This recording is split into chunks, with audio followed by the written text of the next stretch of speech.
My name is Georgia M. Dunston. The M is for May, M-A-E. I think it's fair to say yes because I was, far back as I can remember, I've been interested in biology. I've just been always curious about differences, human differences, why one person has this and one has, and I do believe that was a curiosity that grew out of, say, pluses and minuses that go along with differences we have. Why my hair was short compared to others that seem to have long hair, and that was a desired thing, you know. Anything that was different, my question was, why am I this way versus somebody else? And that continued in everything. Why the human differences? I was interested in why some people get sick and other people don't, especially as you begin to see in some cases they recover, in other cases they die, and just curious about life and what the relationship of the differences have to do with who we are, why we are. So I can truly say that.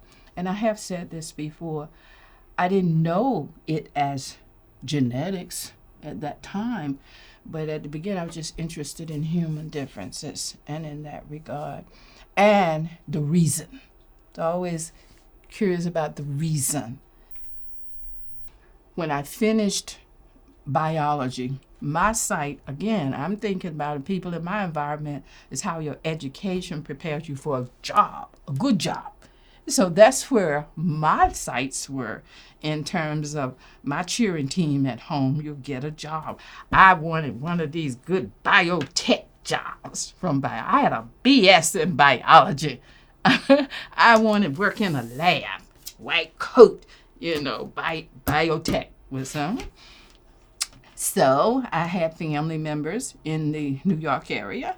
So when I finished college, I headed out to New York, where there are all of these, and New Jersey. And my sister was actually in New Jersey, and they had jobs posted, and they have I didn't know it was headhunters at that time, but you can go and they will place you, send you out on advertising.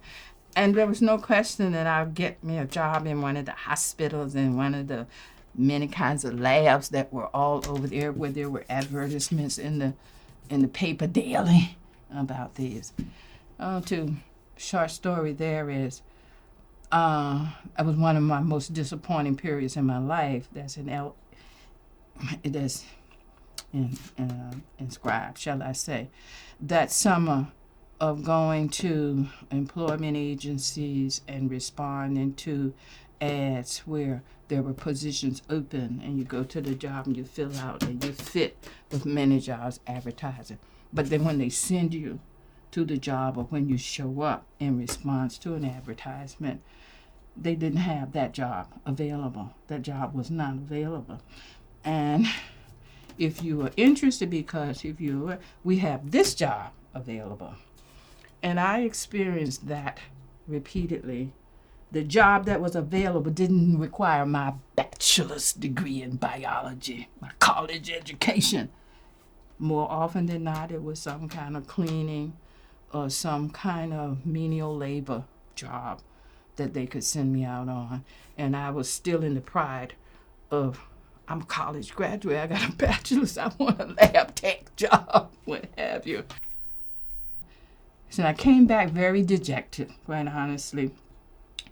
And I went to my local college and talked to my advisor there. So my advisor said, look, you're good in school, you've always been good. I want you to try, and I want you to apply for this scholarship. It's a Carver Research Fellowship, advertised in a mainline science journal, and it's at Tuskegee. I'm in grad school now, and it's biology again, but it's asking you more about what you're interested in, what have you. So I got a chance to be specific now. This time we move forward. I'm interested in human genetics. I want to study human differences. They had nobody that I could do research. However, they had a gentleman, Mr. Shaw, who was the pigeon man. Okay? Mr. Shaw studied doves and pigeons, and he studied variation in doves and pigeons. And not only that, he studied the DNA. DNA had just kind of come up on the scene as a technology. We were doing paper electrophoresis, and he was interested in using this new technology of electrophoresis to study differences in blood of doves and pigeons. So it's looking at biology, it's looking at differences in different kinds of animals and trying to relate that to what's the basis of the difference. But nothing, but in graduate school, nobody was doing anything with humans. So I worked with him, and I actually learned the technique of isolating, using electrophoresis to isolate chromatography, paper chromatography, to study DNA and try to relate that difference to aspects of what we now call phenotype, but characteristics. That was my research. Tuskegee had an exchange program with the University of Michigan, Ann Arbor. And the exchange professor for biochemistry was from the University of Michigan. He came to teach biochemistry at Tuskegee. At the end of the summer, he asked me, had I thought about the terminal degree? I had not. Tuskegee didn't have a Ph.D. program. It wasn't part of the context of that I was dealing with. I was going to get married and live happily ever after. But he said, "You're good." He said, "You're good, and I think you ought to think about the terminal degree." He asked me then what my interests were. And it was an opportunity to talk to him again. I'm interested in genetics. And I told him about my master's program. They're the only person who was doing something remotely similar was this was a gentleman who studied pigeons. And he listened. He said, "I think you need to think about the terminal degree," like I said, because that will allow you to pursue the depths, the latest knowledge that we have on genetics. And I told him how I've always been interested in human genetics, human differences. And he said to me, University of Michigan, where I come from, is one of a handful of universities that have a graduate, a Ph.D. program in human genetics. I wasn't sensitive to the fact that in the larger scale, blacks in human genetics, I knew I was the first one at the University of Michigan program. That I knew that I was the first one there. In fact, that's a whole experience in and of itself. But it's a small department, and I had some life awakening experiences being there. And my advisor, I would say at the beginning, surely had his questions about whether I belong there. And he was part of a mindset that thinks that this is happening because of social pressures, not because of the individual and what they want and a course that they are pursuing. I had an advisor who questioned my even being there when we first came. And it was very clear that some of those opinions were based not only on being black, but also in being a woman in the science, okay? My understanding is, over the course of time and the different things we went through, I never checked this out or did the fact, but I was told that I was the first or one of the first that he had a graduation dinner for at his home. Okay, so we covered some territory from you don't belong here to I'm kind of proud that you're finishing and that I'm your advisor.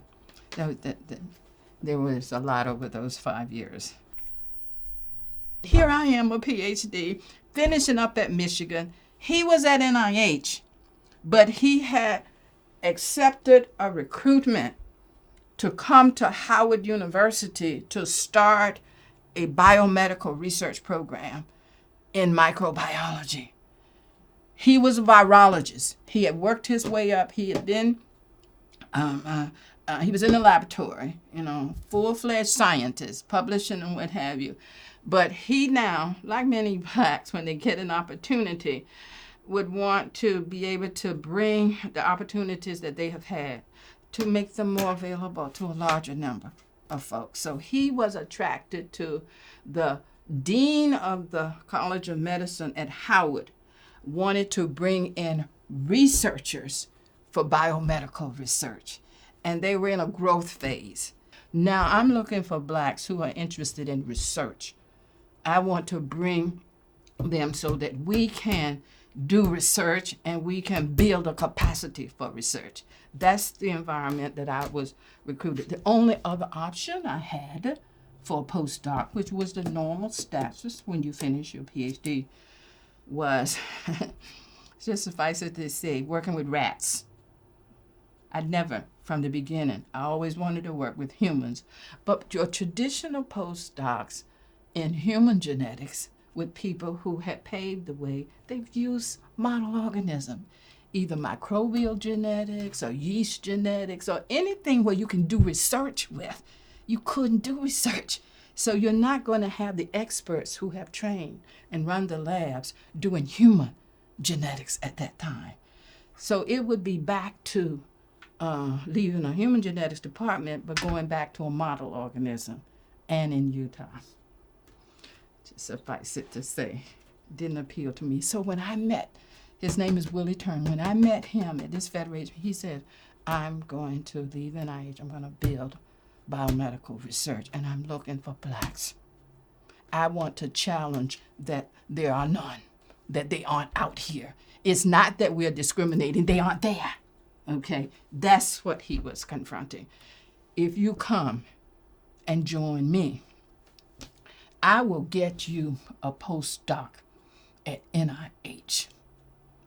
Because that's where he was coming from. He knew folk here. He said, you don't want to go to Utah and work with rats. And he said, you don't want, he said, but you do need to do a postdoc, okay?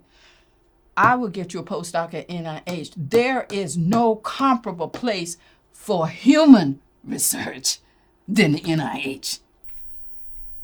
For research, you need to have not only the PhD, but you need postdoc. You need that step where you get grounded in a particular area and you establish your focus there.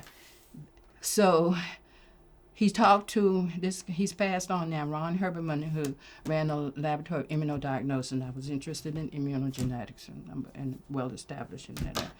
The bottom line was I was able to get a training grant, okay? In fact, Congress had just appropriated monies for NIH to have a program called MARC, Minority Access to Research Careers. They were MARC scholars. And you had to have an appointment at in this case, at a minority school. You had to have a legitimate PhD, but you started in a situation where you were dealing with a teaching institution more so than research. So the government now had funded NIH to develop a program for minority access to research careers.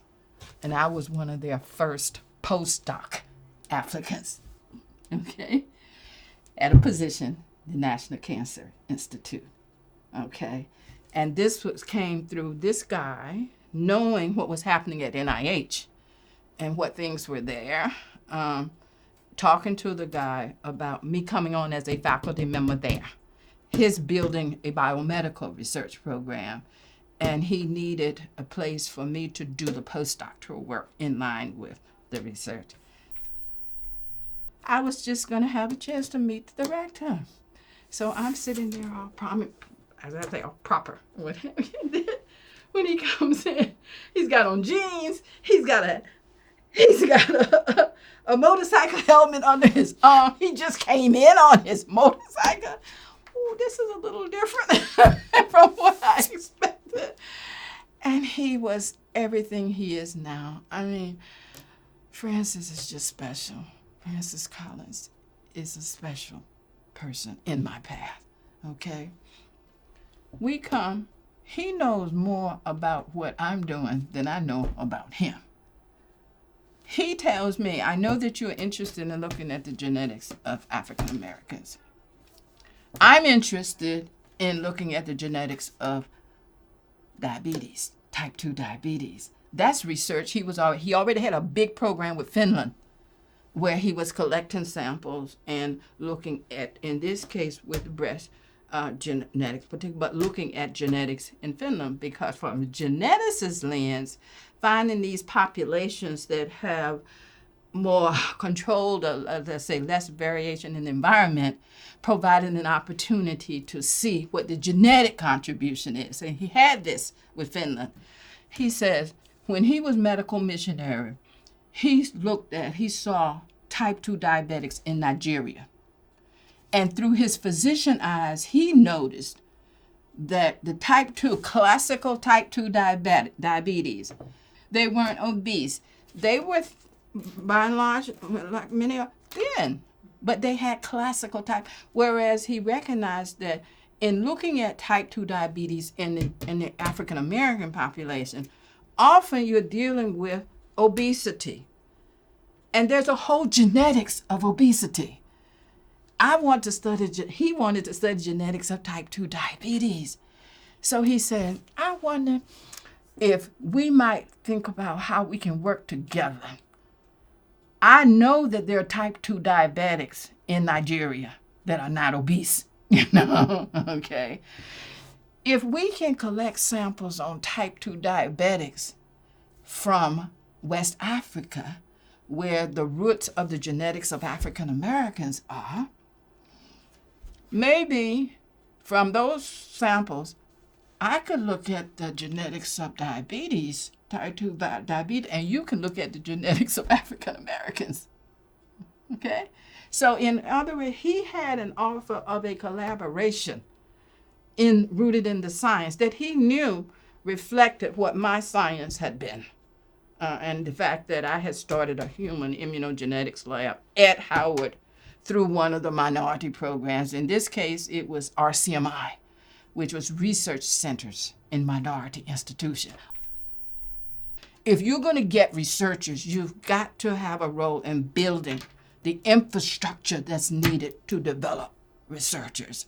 So again, Howard was in prime position to apply. Howard was one of the first Black schools to get the Research Center in Minority Institutions program called RCMII. That program allowed for development of research foci at your school. I put in for a human genetics, and I wanted to look at genetic variation in the blood of that was associated with diseases. And I was studying HLA, which is significant because it's what you have to match for in organ transplantation. Okay.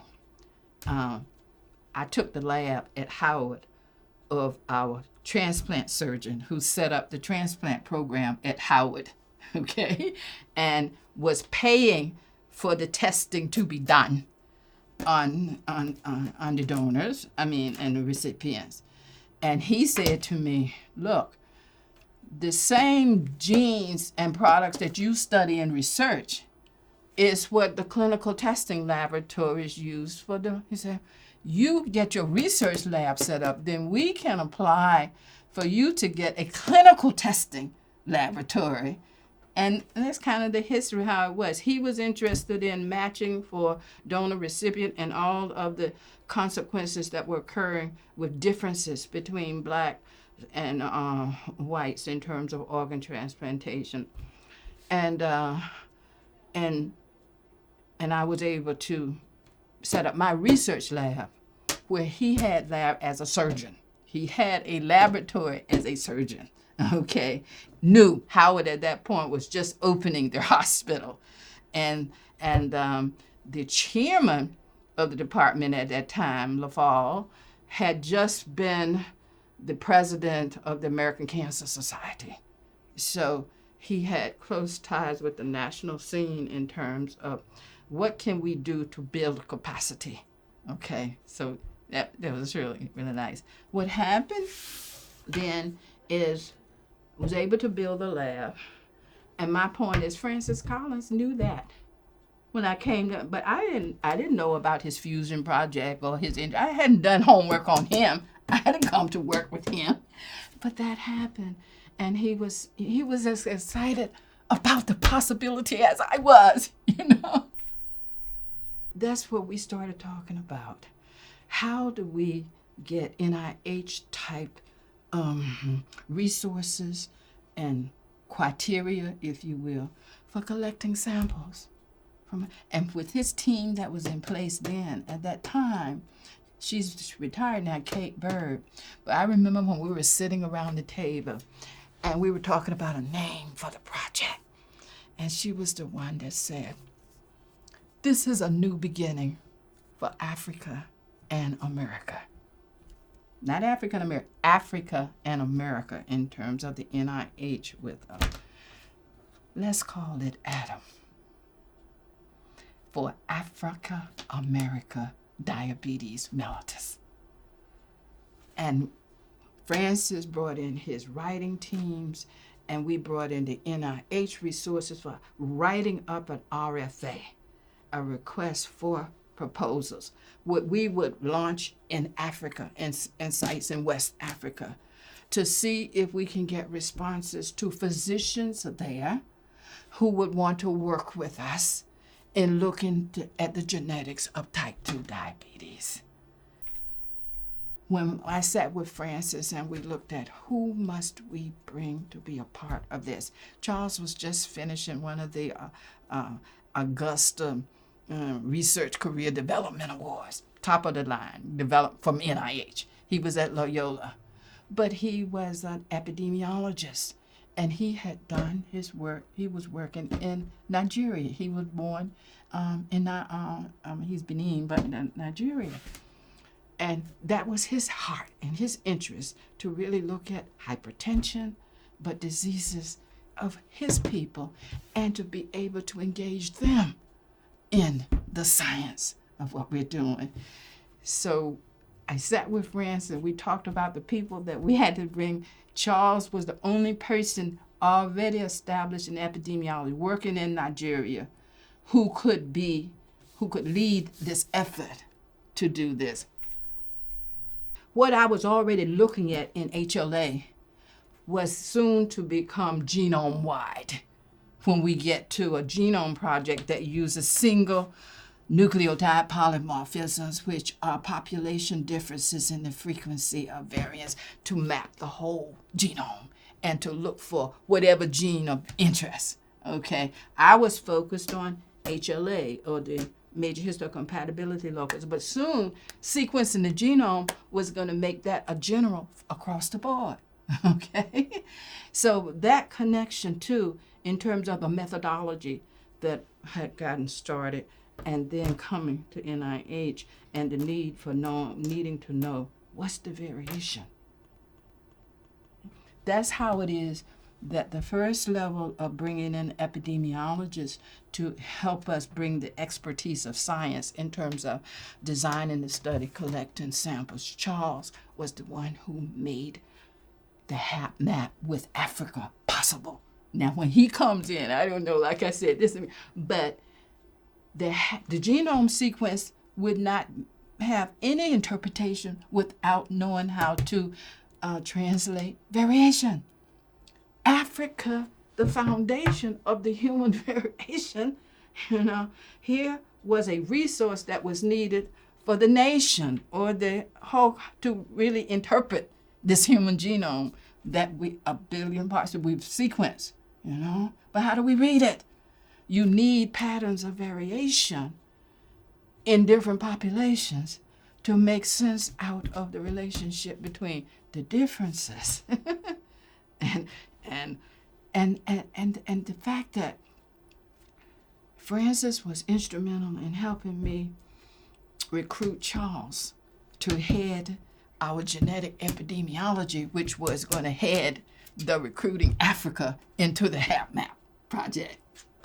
Okay? Because HapMap is about variation among populations. But we're coming through lens of biology, and we have this rift now in the sense that biologists want to make what they're studying the be-all and end-all. So the gene is the ultimate in terms of the biologists, okay? But we're looking at realities, particularly health disparities, where you cannot separate the role that the environment is playing in how the gene is expressed. So we got two camps in the health disparities. Those who are saying the problem is the social system and the environment that the gene has to operate in actually causing the outcome problems. And then you got the biologists who pay billions to get all these genes identified, who want to show the public that the problem is in the gene, okay? Francis and I actually worked with the head of minority health and his NIH and this John Ruffin, who was the director at that time, and Francis was the director of the genome research.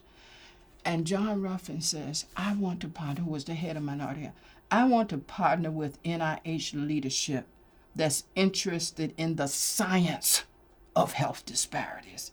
And we need to have places at minority schools where the minority scientists and the students that are training there get exposure to the science, okay? Francis responded that he was interested in the science because he was interested in the science of diabetes, and that there is a difference between blacks and whites, and I'm wondering how much of that difference is rooted in genetic variation. So he was legitimately interested. So Francis and John Ruffin, who headed the health disparities, and also can't leave out Sidney McNary, who headed the RCMII, the Research Centers and Minority Institution, that was then under the Division of Research Resources. They worked together. How do we work to get what each of us is interested in? John Ruffin, building capacity, research capacity, to do health disparities, science, okay? Sidney McNary, how do we work together to build research capacity in the minority institution? Francis, how do we get the genetics so we can look at the biology of disease? But they worked together with me when I was here. How do we make this happen? Fast forward, we get the NIH contract for the ATOM project. And also, we were able, through the same collaboration, to get a contract for the African American Hereditary Prostate Cancer Network. Okay?